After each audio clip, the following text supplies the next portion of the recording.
तर मित्रांनो, बऱ्याच लोकांना असं वाटतं ओला उबर जे चालवत आहेत त्या लोकांना, बऱ्याच लोकांना असा गोड गैरसमज आहे की आम्ही बिझनेस करतोय, आम्ही धंदा करतोय.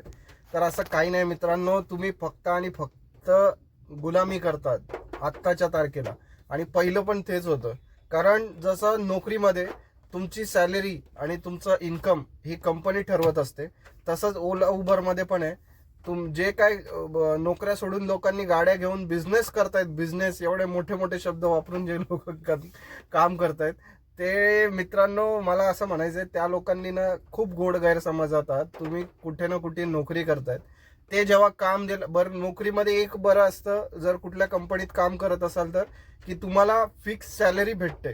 तुम्ही काम करत असाल नसाल, तुमचं ऍक्टिव्ह असाल नसाल, तुम्हाला दर महिन्याला येते. पण इथे तुम्ही एक पार्टनर म्हणून तुम्ही जॉईंट होता, पण पार्टनर जेव्हा एक पार्टनर काम देतो तेव्हा दुसऱ्या पार्टनरला त्याचा मोबदला भेटतो, त्याशिवाय तुम्हाला मोबदला भेटत नाही. तर असं काम आहे ते. आणि मित्रांनो, ज्यांनी गाड्या विकून विकून घेतल्या ना, आता जे चाललंय या 2 आठवड्यामध्ये जे कामाची परिस्थिती झाली आहे मित्रांनो, कसं वाटतंय सांगा. आणि आता इथनं पुढे अजून बदतर होत जाणार आहे, कारण ज्या हिशोबाने कंपन्या पॉलिसी आहेत आणि सगळं चाललंय त्या हिशोबाने खूप बेकार होणार आहे. त्यामुळे खूप लवकर डिसिजन घ्या आपल्या लाईफ बद्दल. कारण ज्यांनी ज्यांनी गाड्या घेतल्या आहेत, आता काय नाही, करावंच लागेल. काही होत नाही, थोडंसं मागे यावं लागतं. वाघाला पण जेव्हा मोठी छलांग मारायची असते तेव्हा 1-2 पाऊल मागे येतो आणि मग मोठी छलांग मारतो. प्रत्येकाने त्या बाबतीत विचार करा. मी पण विचार करतोय.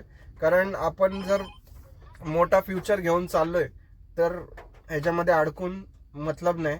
असं पण नाही म्हणणार की बाहेर पडा, पण आपल्यासाठी चांगलं काय आणि सोयीचं काय म्हणण्यापेक्षा आपल्यासाठी फायदेशीर काय हे बघा. सोयीचं जर बघाल तर खूप भयंकर अटकत जाल इकडनं आणि खूप कर्जबाजारी व्हाल या लाईनमध्ये. तर प्लीज विचार करा. ओला उबरची परिस्थिती खूप बेकार आहे, खूप म्हणजे खूप बेकार आहे आजच्या कंडिशनला. बेकार ह्याच्यासाठी आहे कारण कंपन्या रेटच देत नाहीयेत.